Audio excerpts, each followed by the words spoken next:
Olá e sejam muito bem-vindos ao Fashion Law Cast. Eu sou Luísa Duarte, sou advogada e designer de moda formada aqui pela FAAP e sou especialista em Fashion Law.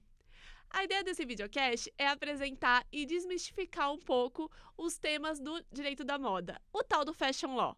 E aí você se pergunta, é direito? É moda? Os dois? Calma, a gente vai conversar sobre isso. Aqui no Fashion Law Cast, eu vou apresentar um pouco das características e das curiosidades desse universo que tem crescido muito nos últimos anos. E claro que eu não vou fazer isso sozinha. Eu vou convidar vários especialistas do mercado e do meio acadêmico. A ideia não é só a gente debater os temas, mas também abrir espaço para os importantes profissionais que estão no ramo para deixar essa conversa ainda mais interessante. E sendo um episódio de estreia, eu fiquei pensando quem que eu deveria chamar, quem deveria ser o primeiro convidado. E eu trouxe uma pessoa muito especial que tem apoiado esse projeto desde o início e eu tenho certeza que tem muito a contribuir com a nossa estreia. Ele é advogado criminalista, coordenador do curso de Direito da FAAP, secretário de Justiça do município de São Paulo, presidente do Lide Justiça, conselheiro do Instituto Não Aceito Corrupção, INAC, conselheiro do Instituto Nacional de Estudos sobre Criptoativos, INECRIPTO, embaixador do Instituto Pró-Vítima, membro da Sociedade Internacional de Defesa Social para uma Política Criminal Humanista, foi secretário de Justiça e Cidadania do Estado de São Paulo, presidente da Fundação Casa e superintendente do Instituto de Medicina Social e Criminologia do Estado de São Paulo, IMESC. É autor de 12 livros e inúmeros artigos jurídicos. E eu devo dizer que eu tive a honra de ter como meu professor de processo penal durante a minha graduação em Direito. Seja muito bem-vindo, professor Fernando José da Costa. Luísa Duarte, obrigado pela apresentação exagerada, mas faltou um ponto. Casado há 23 anos com a minha amada Cristiane, pai de 2 princesas, Júlia e Giovana, que é um ponto, talvez o ponto mais importante da minha vida, o meu casamento, a minha família. E claro, parte desse trabalho a gente faz para poder dar uma vida um pouco melhor para a minha família. Um prazer estar aqui com você, um prazer estar no Fashion Law Cast. Ser o primeiro convidado, muito me honra. Você que foi minha aluna, foi uma brilhante aluna no curso de Direito, posteriormente fez um novo curso. Então, fico muito feliz com você aqui, tocando esse programa. Tenho certeza que várias pessoas importantes, pessoas muito mais qualificadas do que eu, aqui comparecerão e vai ser um sucesso. Tá? Muito obrigada. Bom, e Fernando, se você fosse escrever uma carta para você mesmo no futuro, descrevendo a sua trajetória até o que você é hoje, o que você diria? Eu diria que valeu a pena. Eu realmente trabalho muito. Eu tenho, acho, talvez uma carga horária de 12 a 14 horas de trabalho. A tecnologia, claro, ela veio para somar, mas você consegue trabalhar hoje à distância em muitas atividades, em muitas partes de uma atividade, mas ao mesmo tempo você não se desliga mais. Mas eu não sou daqueles que reclamam, eu sou daqueles que agradecem essa possibilidade. Então a gente, mesmo em casa, mesmo em dias que a gente não está em algum local de trabalho, a gente está sempre trabalhando, está sempre discutindo, sempre preocupado. Hoje, com a Prefeitura de São Paulo, é um importante desafio. Agradeço a confiança do prefeito Ricardo Nunes, que me nomeou secretário municipal de Justiça, num momento aí de final de mandato, num momento de eleição, né, no momento de um trabalho para uma reeleição do prefeito Ricardo Nunes, de uma gestão muito competente, muito séria. Então, é uma experiência nova para mim. Eu tive uma experiência na vida pública, como você disse, como secretário de Justiça e Cidadania do Estado de São Paulo. Então, ali era um trabalho mais complexo. Você trabalhava com todos os municípios, você trabalhava com... Eu tinha 200 servidores, agora eu tenho 15 servidores, estão aumentando ali a minha pasta, isso vai aumentar para cerca de 60 servidores. Claro, num você cuida de 46 milhões de pessoas, no outro são 12 milhões, mas eu vejo que na prefeitura é muito interessante, Luísa, porque você está muito direto com a população. Você é mais próximo. É mais próximo. Eu chego a dizer que um secretário de Estado, você é um síndico de um prédio. o secretário municipal, você é o zelador do prédio. Você está ali direto com o problema, você está ali direto com a população, tem muitos temas importantes.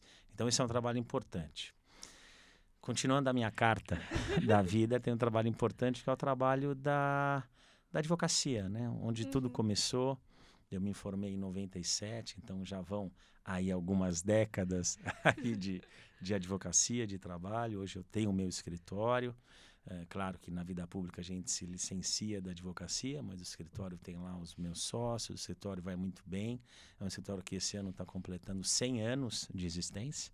Começou com meu avô, depois meu pai seguiu e agora eu venho seguindo.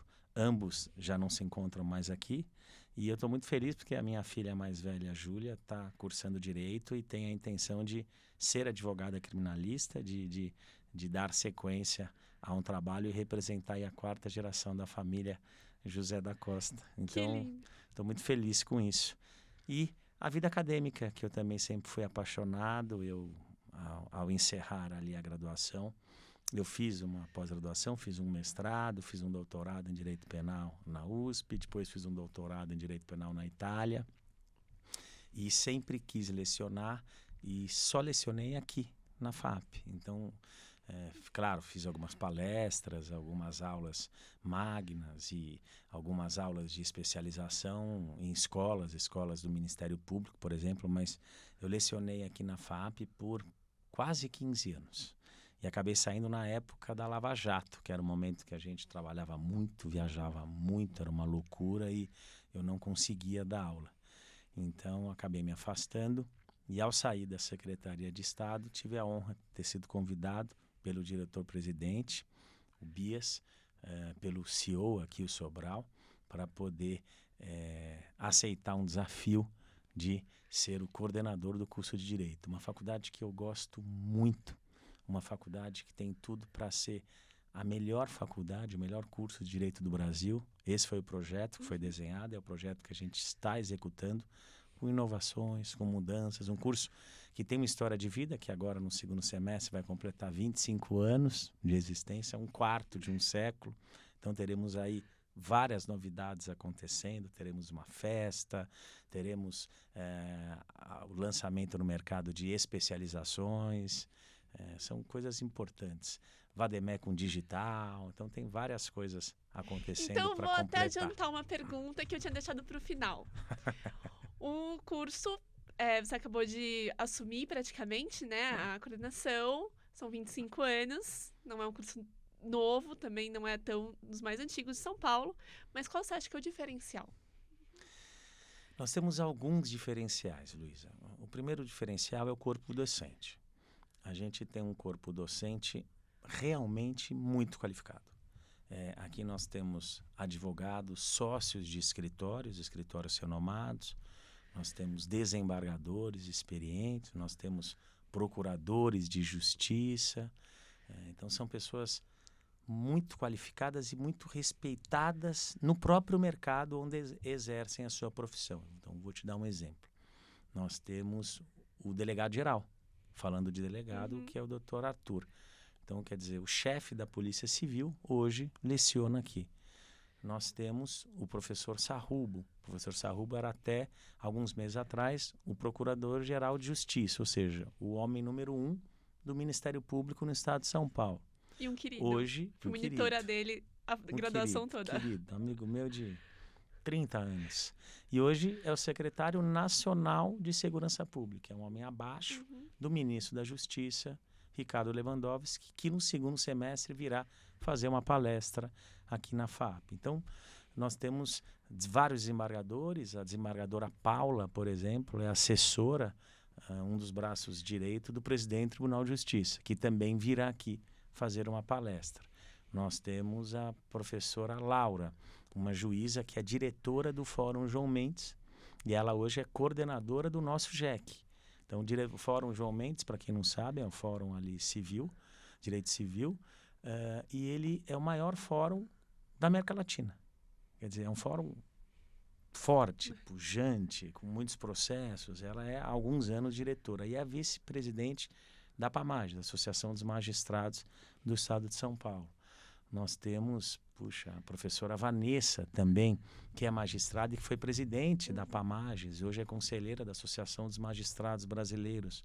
Bom, professor Fabiano, professor Rogério, professor Márcio Pestana, são renomados advogados, incríveis, donos, sócios de escritórios renomados. Então, a experiência dos professores, ela traz um material de ensino muito diferenciado no mercado, Luísa, porque você tem alguns cursos que o aluno não é a matéria-prima, né? Você tem cursos de design, por exemplo, que você precisa ter um material, né, tecnológico ali para o aluno poder desenvolver o seu aprendizado. O curso de Direito, a matéria-prima é o aluno. É o aluno e o conhecimento que ele vai aprender. Então, quem vai exercer o conhecimento? Quem vai dar para esse aluno o conhecimento? O professor. Então, é fundamental você ter excelentes professores no teu corpo docente. E eu acho que tem um ponto também que eles sempre foram muito próximos da gente, Então, é muito esse é o humanizado. segundo diferencial. O segundo diferencial é que nós não temos uma quantidade exorbitante de alunos. O aluno aqui na FAAP, ele não é um número de matrícula. Ele tem nome, ele tem sobrenome, ele tem família, ele tem uma atividade, ele tem um sonho. E os professores, você sabe bem disso, eles participam disso. Eles orientam os alunos. Então, o aluno realmente, ele sai daqui para um mercado de trabalho competitivo. Se a gente falar de concurso público, sem dúvida nenhuma é muito difícil passar num concurso público. Magistratura, Ministério Público, Defensoria, Procuradoria, Advocacia, enfim. São cursos difíceis, mas na advocacia, o Brasil é o segundo país em número absoluto de advogados no mundo, só perde para a China. Nós temos 1,5 milhão de advogados. Para cada 280 pessoas aproximadamente, você tem um advogado. Sim, é uma loucura. É um mercado competitivo. Ou a pessoa é boa, ou a pessoa é qualificada, ou ela vai ser mais uma nesse mercado, vai ser arrastada nesse mercado, nessa competitividade. Então, a FAAP, sem dúvida nenhuma, é uma faculdade completamente diferente do que tem no mercado. Eu estou falando de nível nacional. Eu vou dar um outro exemplo. A gente tem um programa de bilateralidade, de especialização também, mas de o aluno fazer um intercâmbio num curso de Direito e em outros cursos fora do país. Então, a gente tem convênio, a FAAP tem convênio com os Estados Unidos, com o Canadá, com a China, com o Japão, com Israel, com o México, com o Reino Unido, com a França, com Portugal, com Espanha. A gente está mandando 4 alunos nesse segundo semestre. 2 para a França, 2 para a Espanha, 2 para Portugal. Então, assim, esses alunos vão passar um semestre estudando direito lá, né? E vão voltar e também não vão perder o semestre. Se faltar alguma disciplina, eles fazem uma adaptação, são as adaptativas, e não perdem o semestre, não pagam por isso, não é como a ADP, que você paga por uma aula adicional. Então, assim, são vários diferenciais, várias disciplinas novas que nós incorporamos, direito streaming. Então, a gente está falando de streaming, a gente está falando desse mercado de entretenimento, de Netflix, ou de apostas, está tudo ligado ao direito. Sim. Né? Os atores, merchandising, isso tudo tem que ter contrato. As apostas têm que ter regulamentação, tem que ter advogado, direito esportivo, as pessoas têm que ter contratos, o advogado está ligado a tudo isso. O GEC agora, a gente vai acompanhar, além do GEC, os alunos da FAAP vão acompanhar o GCRIM nos estádios de futebol. Então, os alunos poderão acompanhar o que acontece no estádio de futebol, que tem um juizado especial criminal de pequenas causas, onde tem casos de roubo, de furto, de lesão corporal, de crimes contra a honra, de desacato. Então, olha a experiência que os alunos da FAAP conseguem ter. É uma coisa realmente, Luísa, diferenciada. E a gente já pode falar sobre a disciplina do luxo? Podemos. Nós temos uma disciplina muito importante que vai ser agora implementada nesse semestre. Peço aqui já a propaganda, porque ela pode ser cursada não só pelos alunos do curso de Direito. Esse é um outro diferencial. Hoje a FAAP é um centro universitário. Então, todos os cursos apresentados, ofertados, os alunos podem, até um limite de 4 disciplinas, fazerem de outros cursos. Então, o aluno do curso de Direito pode fazer uma disciplina de jornalismo, pode fazer uma disciplina de relações Eu internacionais, fiz várias. de ADM, administração. Então, assim, é sensacional esse diferencial que a FAP tem. Você percebeu que eu sou um apaixonado pela FAP. Eu Somos. amo a FAP. E é por isso que eu aceitei, nesse momento da minha vida, um momento, claro, corrido, é um momento que a gente tem que estar aqui, é um momento que a gente tem que estar lá, tem que cuidar, claro, da FAAP, do curso, tem que cuidar da Secretaria da Justiça, tem que Tem cuidar vida pessoal, dos tem clientes, família. tem família, tem amigos, tem esporte, tem saúde, mas a gente faz com prazer, então espera que consiga fazer bem feito. Sim. Vai com os pratinhos. É isso, vamos com os pratinhos. Bom, e aí o nosso episódio de estreia, a gente veio aqui conversar sobre direito da moda. A gente sabe que é um conceito relativamente novo, muito embora essas questões elas não sejam de fato novas, né? Elas sempre ocorreram e mais ou menos no começo dos anos 2000 deram efetivamente um nome, Fashion Law, mas isso começou na Fordham University, em Nova York, ainda debatendo questões de copyright, né, para as criações de moda no sistema americano. E esse debate foi ampliando, foi internacionalizando, chegou aqui no Brasil, aqui estamos. Mas, para muito além de propriedade intelectual, a gente vai ver aqui, a ideia desse episódio é a gente debater um pouco de tudo de que poderia acontecer no Fashion Law, para além de propriedade intelectual, questões societárias, ambientais, tributárias, etc. Então, Fernando, como professor, como coordenador de um curso de Direito, o que você vê como os desafios legais mais comuns da indústria da moda agora? Eu acho que o mundo se globalizou, o mundo se modernizou, o mundo digital passou a ter muita influência na vida dos seres humanos, principalmente no período pós-pandemia da Covid-19. Acho que as pessoas passaram a pensar um pouco mais em qualidade de vida, a pensar um pouco mais em um trabalho que respeite ESG, que respeite meio ambiente, que respeite direitos sociais, enfim. O mundo mudou em muito pouco tempo. Eu participei, inclusive, como servidor público, dessa transformação na vida pública. Eu acho que o direito da moda, o direito do luxo, tem que estar antenado com tudo isso, com todas essas mudanças. Então, a gente aqui, inclusive, está lançando essa nova disciplina do direito e do luxo. A gente não pode deixar de olhar para o mercado do luxo. O mercado do luxo ele é muito importante e é um mercado que precisa estar muito bem orientado e trabalhar lado a lado com o direito, né? Na costura da orientação jurídica, na costura dos contratos, na costura, né, de uma atividade lícita. Então, isso é muito importante. E a gente está preocupado com isso, por isso que nós lançamos essa disciplina. E a gente também tem um grupo de estudos de Fashion Law, tá? Que é coordenado pelo professor Batalha. Junto comigo. Junto com você.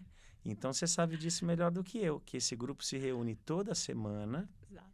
Eu conversei com ele a semana passada, eu fiquei muito feliz. Ele falou que nesse grupo tem mais de 50 pessoas que participam, que está bem movimentado. Eu fiz até questão de divulgar isso no grupo dos alunos, no grupo dos professores, porque é um tema importante, é um tema que a gente precisa estar, sim, participando, valorizando os profissionais que querem seguir carreira nesse tema como você. Então, é importante. Eu vou até aproveitar para fazer uma propaganda. O grupo ele é aberto para alunos e não alunos da FAAP. Isso mesmo. Tem participantes de diversos estados do Brasil, que dá muita alegria, né? A gente vê a gente está aumentando a cada semestre. No semestre passado a gente era bem menor, esse semestre deu um boom. Nós ficamos muito felizes, porque acho que é a demonstração de um resultado que está sendo muito legal. E... Bom, é aberto, então ficam todos convidados. E no final do semestre, o professor Fernando dá certificado para quem... Isso mesmo, né? É isso mesmo. Desde que façam todos os requisitos. Os requisitos. Depois você passa dentro aí da nossa entrevista o local para as pessoas, o endereço para as pessoas poderem participar. Sim, eu vou botar no Instagram, mais fácil. Põe no Instagram, Isso. ótimo. Bom, e como que você acredita que ensinar o direito da moda está impactando o mercado? Ah, a novidade, eu acho que a novidade, ela é importante, ela desperta. Eu falo que eu sou apaixonado pelo direito, que eu seria capaz de ter filhos com o direito. E uma das paixões do direito é ele não ser uma profissão engessada, né? Você tem inúmeras profissões, né? Mas, por exemplo, o direito você pode seguir mesmo, o direito da moda, você pode seguir um direito esportivo, você pode seguir um direito empresarial, você pode seguir um direito criminal, um direito internacional, um direito hoje de entretenimento, um direito ambiental, um direito tributário. Você pode fazer concurso público, você pode ser advogado, por exemplo, de uma Petrobras, uma experiência incrível. Discutir a legislação, você pode ser advogado, de empresas multinacionais, você pode ser servidor público, né, como advogado, seguir uma carreira presidente de autarquia, você pode, Que o direito está em prestar tudo, né? concursos, Até onde a gente não magistrado, imagina que ele esteja, ele está promotor, lá. defensor, é uma coisa apaixonante, apaixonante, apaixonante. Então, assim, o céu é o limite para quem cursa um curso de direito. E, Luísa, na própria vida, a gente está sempre advogando em causa própria ou em causa de terceiros. Com os pais, você está advogando, você está reivindicando direitos. Na sua vida comercial, você está um dia comprando um imóvel, você está alugando um imóvel, comprando um carro, comprando um produto que veio com defeito. Então, você todo dia é advogado de você mesmo. Quer no mundo jurídico, no mundo de mediação, também outro tema interessante, arbitragem, mas na sua própria vida cotidiana. Você tem um relacionamento, e claro, os relacionamentos às vezes têm discussões ou têm posicionamentos contrários. E você está advogando no seu relacionamento para comprovar que você acredita que tem razão sobre um determinado tema. Então, assim, o direito ele traz uma bagagem de vida. Ah, mas eu não quero ser advogado. Eu não quero. Faça direito. De um jeito ou de outro, para a tua vida inteira, ele vai resolver muitos impasses seus, muitos dilemas, muitos problemas. Então, Bom, eu sou a favor que alguns temas de direito deveriam ser dados no colegial. eu também acho. Eu sou a favor de uma mudança radical no ensino internacional. Eu acho que os cursos de graduação, eles deveriam ter pelo menos um. O segundo talvez seja mais complicado, porque alguns cursos têm 4 anos, mas o primeiro ano tinha que ser básico. Tinha que ter matérias, disciplinas básicas. É muito cedo para o estudante com 17, com 18 anos, escolher uma profissão que ele vai seguir a vida inteira. Ele precisa, é um choque, é uma diferença do ensino médio para a graduação, é uma diferença a metodologia de ensino, é uma diferença quando ele vai ver na prática aquela profissão. Então, acho muito cedo. Eu acho que, e sem dúvida nenhuma, o aprendizado ele enriquece, né, o aluno. Então, eu acho que tinha que o mundo, né, ter um primeiro ano universal e a partir de um segundo, eu talvez seja mais radical, pelo menos um ano e meio, tinha que ser geral, com disciplinas gerais em todas as áreas. E aí depois sim, não, eu vou querer ser engenheiro, eu vou querer ser médico, eu vou querer ser advogado, enfim, hoje... Mais maduro para escolher, fazer né? jornalismo, fazer moda, eu acho que ele está mais maduro e está enriquecido de conhecimento. Com certeza. É. Bom, mas como eu falei, as questões de direito da moda vão bem além da propriedade intelectual. E eu elaborei essa pergunta que, na verdade, tem muito a ver com outro programa que a gente tem aqui na Rádio TV, que chama Pode Uma Dose, que eu também apresento. Aí eu vou falar que é um programa também incrível. Vocês não podem perder, procurem no Spotify, no YouTube. E, bom, lá a gente teve a oportunidade de entrevistar o Jô Santana e a Lígia Rocha. O Jô era produtor do musical Marrom, em homenagem a Alcione, e a Lígia é a figurinista. E é um caso bastante interessante, porque o musical firmou uma parceria com o Instituto Humanitas 360 e o governo do estado do Maranhão. E 15 mulheres do Complexo Prisional de Pedrinhas confeccionaram os bordados que posteriormente foram aplicados a todos os figurinos num trabalho artístico incrível. E elas, inclusive, foram remuneradas por isso. E aí, como um homem do setor público também, acho que já podemos, né, já essa segunda experiência, como que você vê essa capacitação da moda como uma ferramenta para a ressocialização? Na verdade, eu acredito muito na ressocialização e acredito muito na ressocialização através do trabalho, através do convívio familiar, quando possível, porque muitas vezes não é possível, infelizmente, e através da religião. Eu tenho isso muito forte. E quando eu estive secretário de Justiça e Cidadania do Estado de São Paulo, na verdade, acumulei 3 cargos importantes. Hoje, esses 3 cargos são distribuídos em 3 profissionais, 3 servidores públicos. O segundo foi superintendente do IMESC, né, Instituto de Medicina e Criminologia, que faz as perícias para o Poder Judiciário. São mais de 5.000 perícias também. É o maior instituto em perícia da América Latina. É um trabalho importante para auxiliar o Poder Judiciário, auxiliar a Justiça, auxiliar o acesso à Justiça. E fui também o coordenador da Fundação Casa. E aí, para quem não sabe, a Fundação Casa é a antiga FEBEM e é o local onde os menores de 18 anos que praticam um ato infracional, quando recebem, né, como medida socioeducativa a determinação de internação, são levados para esses locais. Importante que se diga que não é punição, porque são inimputáveis, são menores de 18 anos, mas é medida socioeducativa de internação. Ou seja, a família não teve condições de educar aquele jovem, então se entende que o Estado tem o dever de fazer aquilo e fazer aquilo através da internação. É assim que funciona. Que é uma medida excepcional a internação, tá? Mas nós estamos falando de um Estado com 46 milhões de pessoas e que tem uma média de 5.000 jovens que estão internos na Fundação Casa, distribuídos em cerca de 135 centros dentro do Estado e com cerca de 10.000 servidores cuidando desses jovens. Então eu tive a oportunidade de ser o coordenador da Fundação Casa. E ali a gente tem um trabalho muito importante de ressocialização e 5% dessa população é feminina.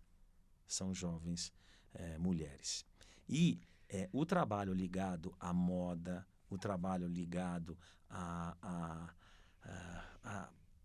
beleza, à estética, ele é muito próximo dessas jovens, elas gostam muito de fazer.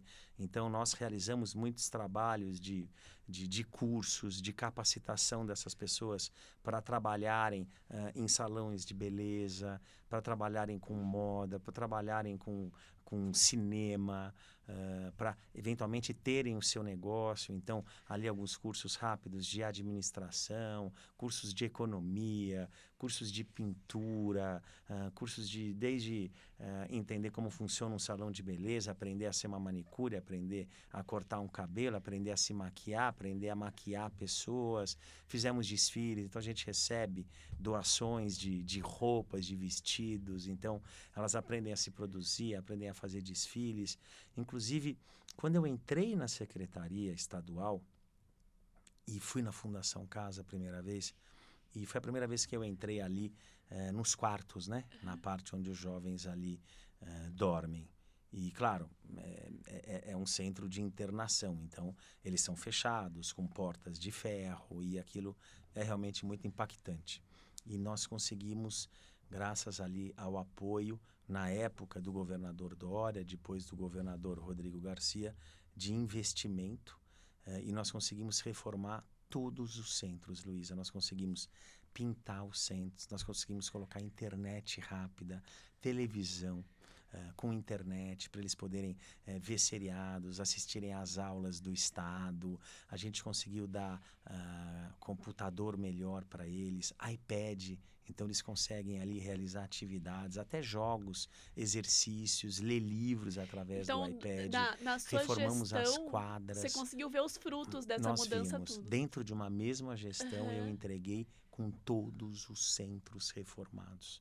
Hoje eles têm dignidade, eles têm respeito à vida. Então, para a gente, é realmente muito, muito, muito importante. E a primeira medida que eu tomei, depois que eu fui ali visitar, foi já na primeira semana levar a minha família, minha esposa e as minhas filhas, numa das casas, né? Cada centro eles chamam de casa, feminina até. Depois eu levei também masculina para elas verem as meninas. E a gente levou um em São Paulo que recebe gestantes e recebem mães de recém-nascido. Então ali os quartos, eles são todos pintados por elas. Então assim, muitas agradeciam o trabalho feito, muitas choravam e muitas me disseram, eu sempre doei no Estado o meu salário como servidor público. E em algumas datas especiais, eu doava ali para os jovens da Fundação Casa. Então, no Natal, a gente comprava kit de presentes. Então, para as meninas, a gente comprou kit de maquiagem, de esmalte. E muitas meninas vieram até mim, vieram até a minha esposa, a Cris, as minhas filhas, agradecendo e chorando, dizendo que era a primeira vez na vida que ganharam um presente. Jovens com 16 anos, jovens com 17 anos. Então, é uma vida para essas pessoas muito, muito, muito, muito difícil. Então, você poder dar uma oportunidade para que elas saiam de lá melhor do que elas entraram e talvez com uma expectativa de vida melhor, Faz toda a isso diferença. faz toda a diferença. Bom, e falando um pouquinho de direito ambiental, que eu não poderia deixar passar, né? Você tem um livro de direito penal ambiental, que Tem. inclusive da época da minha graduação, que eu trouxe ali para decorar nosso. É verdade. É, Qual você acha que são os principais desafios legais que as empresas de moda estão enfrentando para tentar implementar práticas éticas e sustentáveis? Você tem que ter, as empresas têm que ter o respeito à ESG. Sim. Governança, responsabilidade social e meio ambiente são hoje quesitos que devem ser impostos em todas as empresas públicas e privadas, né? A honestidade, a ética, o compliance, são medidas que são hoje muito importantes. Você tem que olhar para uma empresa visando lucro, é claro, Sim. uma empresa privada, mas você também tem que olhar visando qualidade de vida dessas pessoas, visando o impacto dessa atividade para o meio ambiente.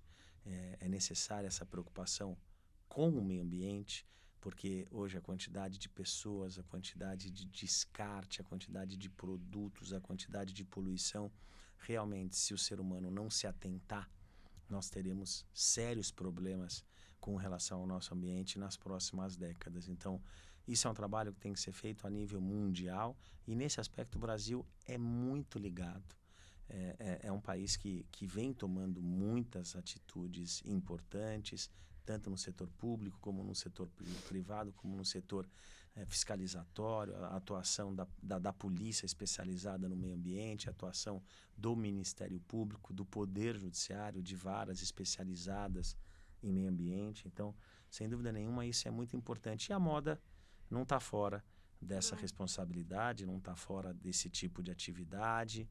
Claro que você fala de moda, nós fizemos, a gente, infelizmente, no setor de moda, no setor de produção de roupa, é muito comum você ter algumas atividades ilícitas. Eu não vou generalizar, mas eu digo, existe um crime de tráfico de pessoas e de trabalho escravo, né, que é a condição análoga de escravo, onde pessoas são cooptadas, né, de outros estados ou de outros países para virem para um local onde existe essa atividade econômica pujante. Eu vou dar exemplo de São Paulo.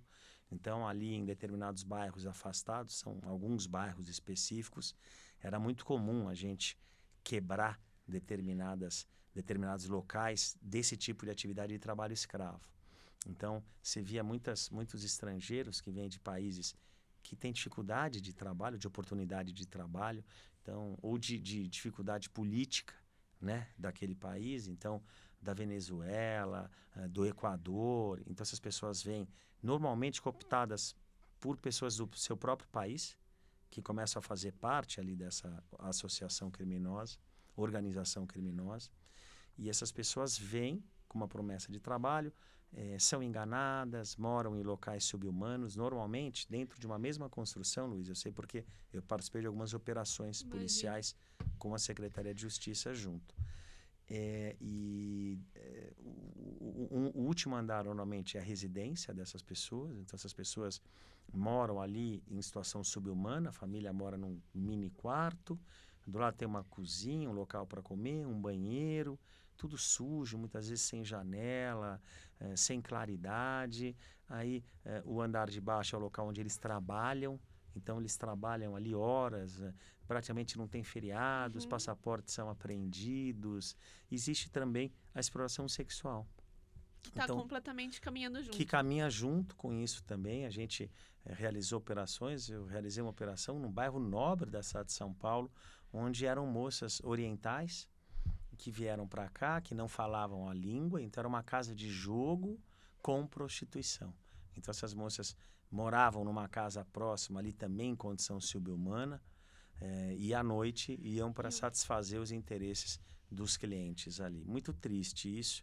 Então é importante que, né, a gente esteja antenado com essas questões, mas é claro que isso não é a regra, isso é a exceção. Mas a gente tem que tratar a exceção, isso acontece, e punir esses infratores. Não é por isso que não podemos ter nenhum tipo de trabalho, não podemos ter trabalho ligado à moda, não podemos ter trabalho ligado à costura. Claro que não, isso tudo tem que acontecer. E é um mercado maravilhoso, lindo. Eu adoro esse mercado, gosto de moda, acompanho moda, tento, na medida do possível, me vestir bem, tá adequado, então... E aí, falando exatamente da questão da punição, como é que você vê a responsabilidade legal, não só das pessoas físicas, mas das pessoas jurídicas também envolvidas nesses tipos de crime e infrações? O Brasil, ele avançou há alguns anos atrás, criminalizando a pessoa jurídica. Mas ele criminalizou só nos crimes ambientais. Ele precisa avançar ainda mais. A Constituição permite, claro que no início, na lei ambiental, que passou a punir a pessoa jurídica ou física, houve um início de discussão. Alguns juízes entendiam que era inconstitucional, que não podia punir criminalmente a pessoa jurídica, porque a pessoa jurídica não pode ir para a cadeia, a pessoa jurídica não pensa, né, não tem o dolo. Mas aí, é claro, é uma adaptação, é uma modernização do direito e do direito penal contemporâneo. Então, você, no momento que pune uma empresa administrativamente, ela fica com uma imagem de uma punição administrativa, que paga uma multa, alguma restrição, ou alguma prestação de serviços, alguma pena alternativa. Mas quando ela recebe esse mesmo tipo de pena, mas ali sendo criminal, ou seja, ela foi condenada criminalmente, aquilo traz um efeito de eficácia muito maior para aquele tipo de empresa. Até o impacto, né? Quando o consumidor vê... O impacto do consumidor, ele fala, puxa, mas essa empresa foi condenada criminalmente, né? Por um descarte irregular, por causar poluição, por trabalho escravo. Então, eu não vou mais comprar produto dessa empresa. É diferente de uma condenação administrativa. Então, eu sou um defensor publicamente de que nós deveríamos passar a criminalizar outros tipos de crime que não só os crimes ambientais. É claro que você distingue a responsabilidade criminal da pessoa física ou da jurídica relacionada ao interesse de agir. Se uma pessoa física age com o interesse de agir única e exclusivamente da pessoa jurídica, é aquela pessoa jurídica que responde criminalmente. Se ela age aliada à pessoa jurídica, né, ilicitamente, ambos respondem criminalmente. Sim. Se ela age em desacordo com o regramento da pessoa jurídica, só ela responde na pessoa física. Então, é muito fácil você delimitar ali a responsabilidade, se é da física, ou se é da jurídica, ou se é de ambas, né? Mas a gente precisa nos crimes empresariais, né? Acho que nos crimes talvez de corrupção, em que empresas também participam ali daquela corrupção, crimes contra a administração pública, tem vários crimes que eu entendo que a pessoa jurídica deveria já responder ao lado da pessoa física. E aí, falando um pouquinho sobre isso, imagino que, como secretário de Justiça e agora do município, você tenha visto também questões de pirataria muito grande, né? Sim, sim. Dentro da pasta da Secretaria Estadual, a gente tinha algumas autarquias vinculadas. Dentre elas, Fundação Casa, que nós já falamos, o IMESC, Instituto de Medicina, que faz as perícias, que nós também falamos, mas a gente tem o IPEM, Instituto de Pesos e Medidas, e o PROCON, que defende o consumidor. Então, esses são 2 órgãos que realmente defendem o consumidor, né? O IPEM, ele é muito interessante, Luísa, porque o IPEM é quem faz a fiscalização, são os olhos que o consumidor não tem. Ele fiscaliza, por exemplo, aparelhos que fazem parte do dia a dia, como exemplo, uma balança. Uma balança pode estar sendo fraudada e você compra comida, compra roupa, vai num açougue, compra carne e está imaginando que está pagando um valor e está sendo fraudada por causa da balança. Radar de multa. O radar pode estar ali com um problema e você está recebendo uma multa, desregulado. O tacógrafo que os caminhões têm para controlar a velocidade, não causar um risco àquelas pessoas. Então, o taxímetro dos táxis, aquele aparelho, era muito comum uma época, né? era muito comum. Hoje com o Uber mudou tudo isso, mas o próprio posto de combustível, a gente criou Operação Combustível Legal. Então, o posto de combustível, você tem ali a bomba que muitas vezes é fraudada. Então, você vê lá 10 litros, vê lá o valor de 10 litros, mas, na verdade, seu carro recebeu 9 litros, 8 litros e meio. Como é que você vai descobrir? Não descobre. Você não descobre. Então, é essa fiscalização que precisa ser feita. Então, é um trabalho.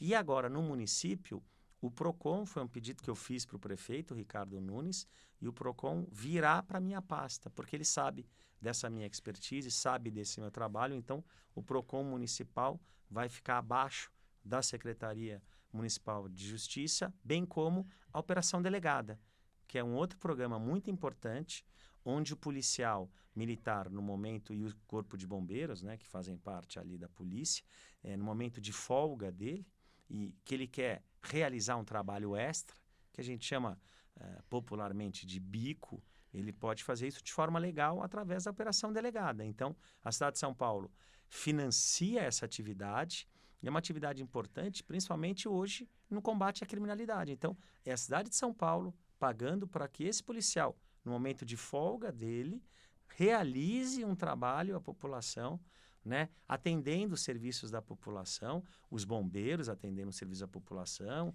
os policiais militares atendendo a população e, principalmente, ajudando, auxiliando, né, o Estado de São Paulo a combater a criminalidade. Excelente. Então, isso vem para a minha pasta e estou muito animado com esses projetos futuros. Trabalho não vai faltar. Não, nunca. E Amo aí, trabalho. falando de economia circular, né? A gente tem visto uma crescente de revenda de produtos de luxo, de moda, e o que é muito importante para a economia, gera riqueza, muito importante para o meio ambiente, né? Porque você evita o descarte, dá um uso, uma vida maior para a peça. Só que nesse cenário, a gente vê que algumas questões de autenticidade e propriedade intelectual começaram a vir à tona, né? Porque quando você fala especificamente dos bens de luxo, como é que você consegue, como plataforma, como consumidor, ter certeza que aquele produto é de fato original, né? E aí teve há pouco tempo o caso que ficou super notório da mídia, que é da Chanel contra a What Goes Around Comes Around, que é talvez o maior brechó dos Estados Unidos, e que vai debater exatamente isso, como garantir a autenticidade do produto, né? E aí, como é que você vê essas Luísa, dificuldades? eu sou favorável à economia circular, pelos argumentos que você já disse. Você você diminui significativamente o descarte, você diminui o desuso de um produto, né? Aquelas pessoas deixavam aqueles produtos guardados sem nenhum tipo de utilização, e você dá uma possibilidade de um outro grupo, muitas vezes de um outro grupo social, ter acesso a determinados produtos.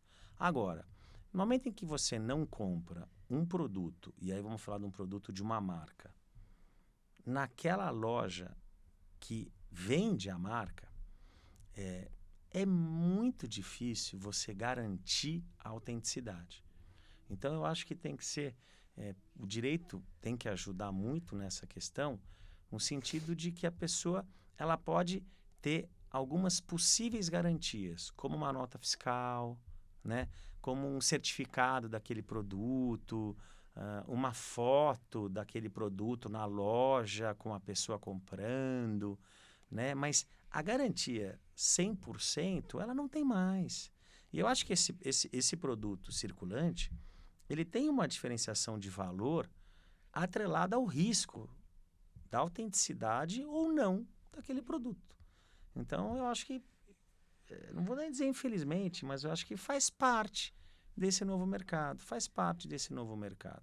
Acho que é importante que o consumidor fique atento que, É possível, né? é possível. E dependendo da forma como o produto é apresentado, dependendo da diferença do preço, ele deixa de ser possível para ser provável. Ah, claro. Ele deixa Não, de ser possível né? para ser provável. Aí Não tem sim, milagre, né? nesse caso da pirataria, nesse caso da contrafação, aí eu tenho uma campanha de que isso não deve ser estimulado. Aí, aqueles produtos que são realmente copiados, claro, a cada dia que passa, a exclusividade ela vai ficando cada vez mais restrita, né? E aí em tudo, né? É em produto, é em automóvel, é em roupa, é em remédio, né? A gente tem que ver o bem da humanidade, o bem do consumidor. Então, sempre aquela argumentação de que eu investi muito naquilo, então eu tenho que ter a exclusividade por uma década, por 5 anos. Eu acho que isso tende a cair. O mundo é muito dinâmico, não tem sentido você não poder dar um remédio que cura numa grave doença para uma empresa que vende esse produto genérico, né? E aí é a mesma questão das marcas de luxo. É uma opção do mercado, né? Eu acho que a pessoa não pode fazer um produto 100% igual, fingindo ser um produto daquela marca. Porque aí sim, aquela marca, ela investiu, ela está em locais nobres, ela tem todo um custo, né? De funcionários, de vendedores, para poder apresentar o produto, a publicidade daquele produto. Então, é diferente. Não dá para a pessoa vir, copia e vende na rua como se fosse. Aí, inclusive, levando o consumidor a erro.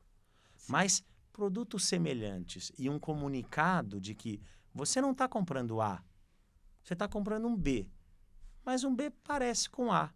Aí eu não vejo problema.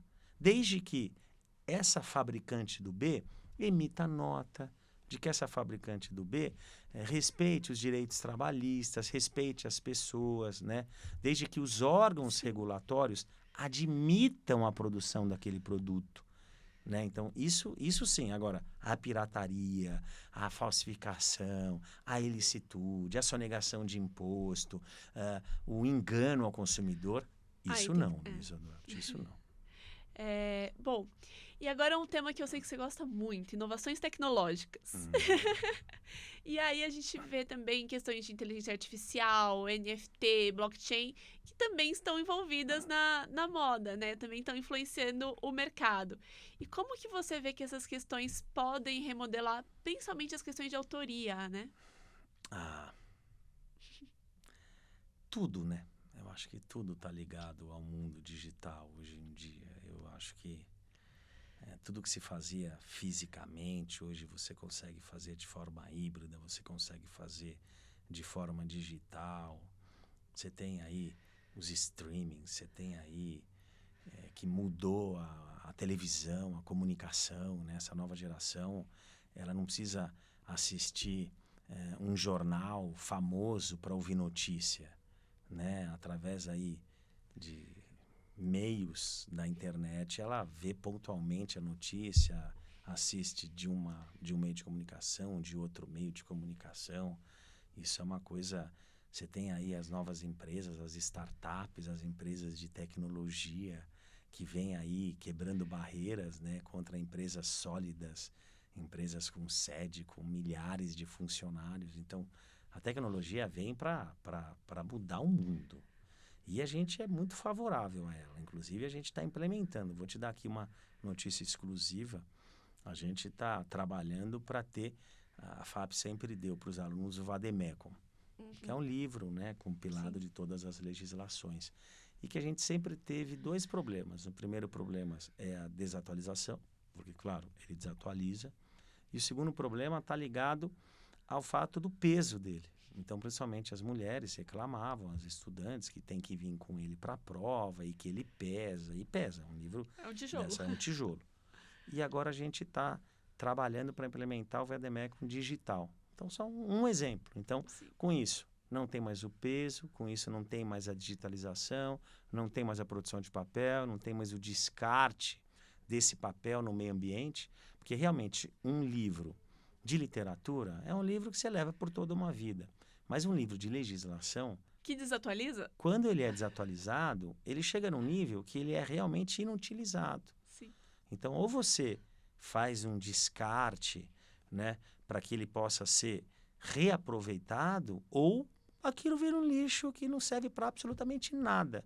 Então, é muito ruim isso. Então, esse é um dos exemplos aí. Não, e eu penso também, né, na questão da impressora 3D. Eu acho que não vai demorar, a gente vai imprimir roupa em casa. Ah, sim. E aí, Sim. isso vai dar muita debate pro direito. Vai dar para o direito, vai dar para o consumidor, vai dar para os contratos, vai dar para o setor regulatório, de que o consumidor ele tem que ser muito bem informado de como ele pode produzir aquilo, que ele pode produzir para o consumo próprio, não pode produzir para comercialização. Exato. Enfim, tem muito pano na manga. Bom, e falando um pouquinho de moda, você já falou que você tem um interesse por moda, você gosta. Como que você vê ela como uma ferramenta de expressão pessoal, de identificação social? E como que as escolhas de moda podem refletir ou influenciar a percepção da identidade? Eu acho muito importante a boa apresentação. E a boa apresentação não está relacionada ao mercado de luxo. Isso é importante que se diga. Hoje, com a tecnologia, com a produtividade, aí, vamos falar do setor de moda, de várias empresas de outros países que vendem produtos por um preço completamente acessível. Você compra realmente roupas, calças, camisas, blazers por 5, por 10, por 15 reais, que são muito bem apresentáveis. Podem não ter a qualidade de um produto de 500 reais, de 5 mil reais? Pode, mas são bem apresentáveis. E quando eu falo de uma boa apresentação, eu não falo só da vestimenta, eu falo da vestimenta, eu falo do trato da pessoa, da postura, da pessoa estar com o cabelo limpo para uma apresentação. Se a pessoa vai hoje, eu estou com um terno e gravata. Por quê? Porque eu tenho uma reunião importante na secretaria e estou representando o prefeito no Tribunal de Justiça na posse de 2 desembargadores. Uma delas, inclusive, a desembargadora Maria de Fátima, uma excelente magistrada, vai ser hoje a primeira magistrada, eu sei que do estado de São Paulo e acredito que do país, porque o presidente do Tribunal de Justiça, Fernando Garcia, já determinou a implementação da determinação do Conselho Nacional de Justiça, que determinou a igualdade de gênero com relação ao Poder Judiciário até que se alcance os tribunais 40% de magistrados por antiguidade. Um magistrado vai entrar pela antiguidade, né, ou por merecimento vai entrar pela antiguidade, e o outro vai ser uma mulher que vai entrar também seguindo o critério ali da antiguidade, até que se iguale. Né?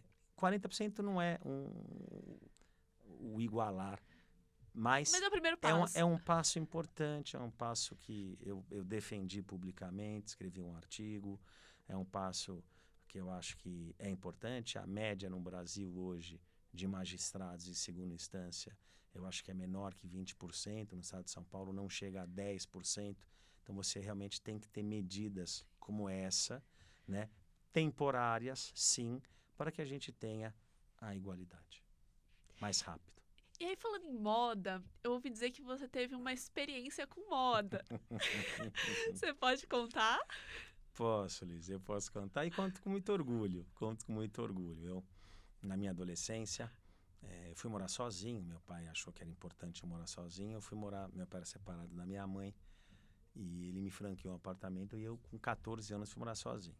Nossa, que novo. E eu fui trabalhar, eu estudava à noite, trabalhava, então comecei a trabalhar muito cedo. Comecei a trabalhar numa agência de publicidade Então ali eu trabalhei de office boy, depois eu fui para mídia, depois eu fui para criação, depois eu trabalhei de atendente numa casa de pão de queijo. E o meu pai, ele me custeava com as despesas fixas. Tá. Meu pai foi muito rígido na minha educação, muito rígido. Agradeço muito isso. Esteja onde estiver, pai, agradeço muito. Me tornou gente.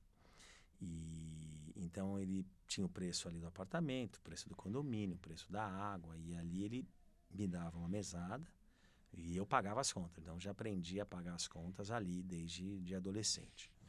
E o luxo, muitas vezes eu fui pedir, pai, eu queria ir numa festa, eu queria comprar uma calça de marca. Ele falou, não, luxo eu não vou te dar. Eu vou te dar o que for necessário para a sua educação. Se você quiser fazer um curso, se você precisar comprar livro, se você precisar ir para a escola, tudo isso eu vou te dar. Luxo eu não vou te dar, porque eu acho que faz parte dessa educação. Para luxo, você trabalha e aprenda a ter luxo com o seu trabalho. E assim foi feito. E um dia uma moça, eu estava num shopping, me encontrou e perguntou se eu não queria fazer um teste numa produtora para um filme, para ser figurante num filme. E eu falei, olha, perguntei como funcionava, fiquei até receoso, né? E ela falou, não, modelo, tal. E eu fui, passei no casting e recebi o dinheiro. Fiz um trabalho, era uma propaganda de uma lanchonete alimentícia, dessas famosas. E fui lá, fiquei lá uma tarde como figurante. Então era um trabalho que não atrapalhava nem o meu trabalho e nem o meu período de estudo. Era sempre ocasional, né? pontual, muitas vezes final de semana. A gente torcia para fazer um de sorvete, que viajava, passava o final de semana viajando, era o máximo, e o cachê era ótimo.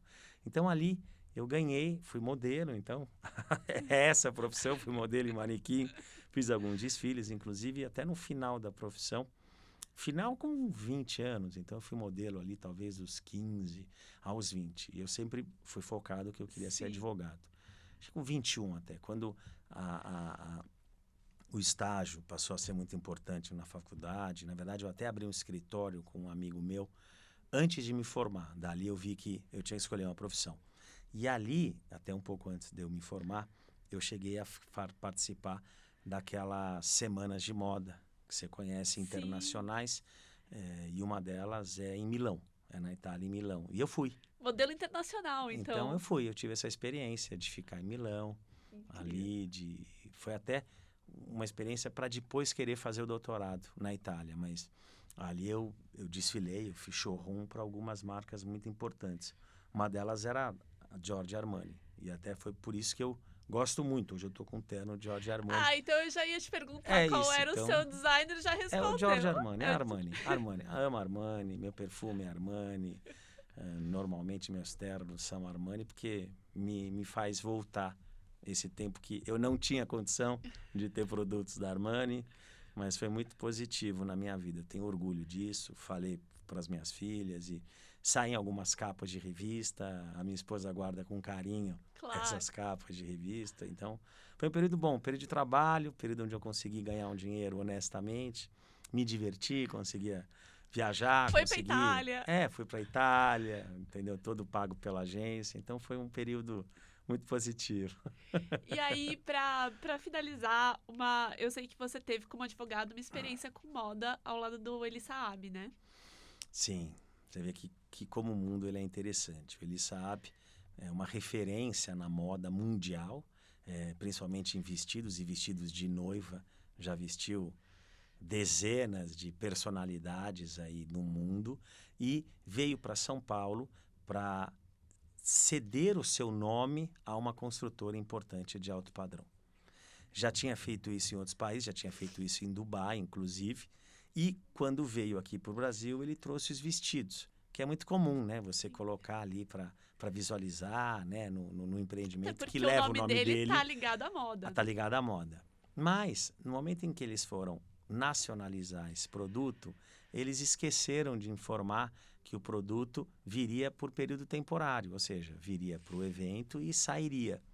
Então entrou naquela figura de um eventual ilícito por não ter declarado, um eventual descaminho. E claro, isso gerou ali a apreensão dos vestidos e um período de preocupação de todo mundo. Então ali eu fui contratado, entramos com uma medida judicial e obtivemos uma decisão favorável, Luísa, no dia do evento do Poder Judiciário, 2 horas antes do evento. Aquele Então, desespero. um desespero, foi um trabalho enorme de pega o carro, pega os vestidos, coloca ali no evento, mas quando a gente chegou na festa e olhou os vestidos ali, a gente falou, ai, missão cumprida, tá vendo? Ali foi um advogado que ajudou a moda a poder ser apresentada para um evento tão importante como aquele. Bom, eu acho que com a nossa conversa deu pra ver que o direito da moda tá em todas as áreas, né? Tá em tudo. Tudo. Então, pra finalizar, que conselho que você daria para estudantes interessados em explorar essa intersecção entre o direito e a moda? Seja no ensino, na pesquisa, profissionalmente? Faça a diferença. Principalmente na moda, faça a diferença. Inove, pensa de forma diferente, saia da caixinha, estude, seja honesto, seja leal às pessoas, seja respeitoso, seja cortês, seja feliz, trabalhe com amor, curta as pessoas com amor, faça um trabalho com amor, porque eu tenho certeza que isso daí faz você construir pontes e faz você crescer espiritualmente, faz você crescer socialmente, faz você crescer financeiramente.